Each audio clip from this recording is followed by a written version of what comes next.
मेरे प्यारे देशवासियों, नमस्कार। मन की बात में आप सबका स्वागत है।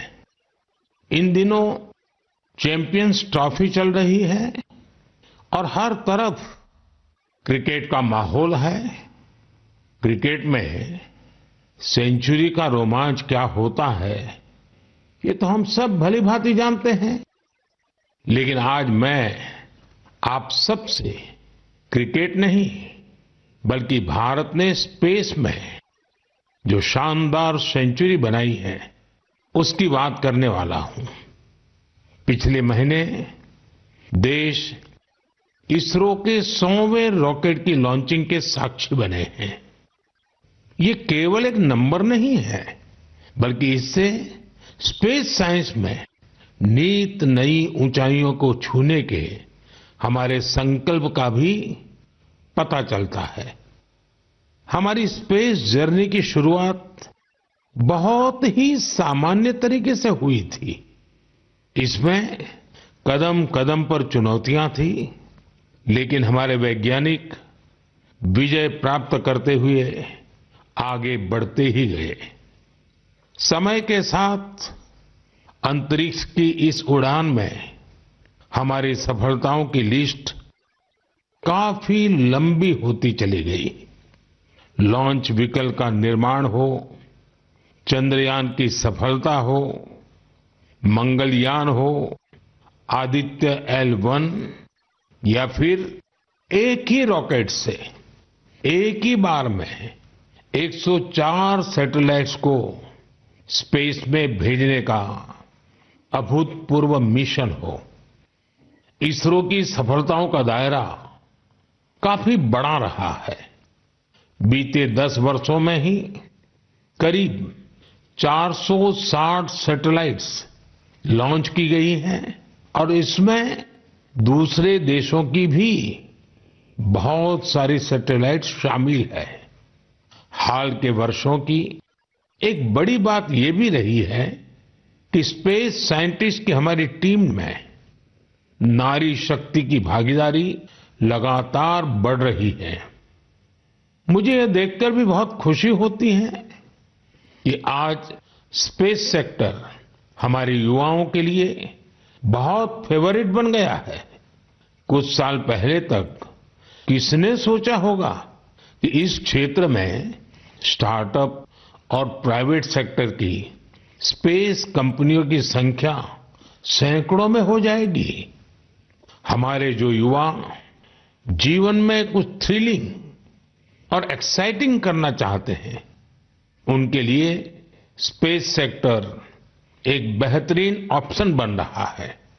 साथियों, आने वाले कुछ ही दिनों में हम नेशनल साइंस डे मनाने जा रहे हैं। हमारे बच्चों का, युवाओं का साइंस में इंटरेस्ट और पैशन होना बहुत मायने रखता है। इसे लेकर मेरे पास एक आइडिया है जिसे आप one day as a scientist कह सकते हैं। यानी आप अपना एक दिन एक साइंटिस्ट के रूप में, एक वैज्ञानिक के रूप में बिताकर देखें। आप अपनी सुविधा के अनुसार, अपनी मर्जी के अनुसार कोई भी दिन चुन सकते हैं। उस दिन आप किसी रिसर्च लैब, प्लेनेटोरियम या फिर स्पेस सेंटर जैसी जगहों पर जरूर जाएं।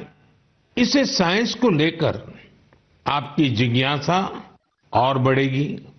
स्पेस और साइंस की तरह एक और क्षेत्र है जिसमें भारत तेजी से अपनी मजबूत पहचान बना रहा है।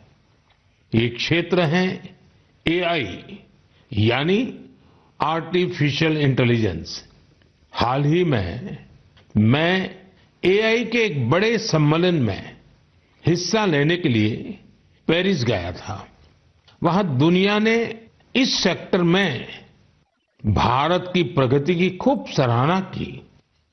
हमारे देश के लोग आज AI का उपयोग किस किस तरह से कर रहे हैं, इसके उदाहरण भी हमें देखने को मिल रहे हैं। अब जैसे तेलंगाना में आदिलाबाद के सरकारी स्कूल के एक टीचर थोड़ासम कैलाश जी हैं।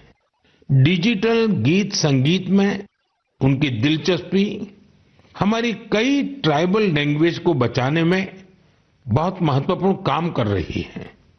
उन्होंने एआई टूल्स की मदद से कोलामी भाषा में गाना कंपोज कर कमाल कर दिया है।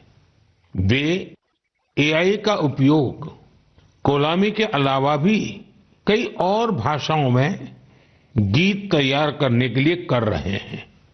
सोशल मीडिया पर उनके ट्रैक हमारे आदिवासी भाई बहनों को खूब पसंद आ रहे हैं। स्पेस सेक्टर हो या फिर एआई, हमारे युवाओं की बढ़ती भागीदारी एक नई क्रांति को जन्म दे रही है।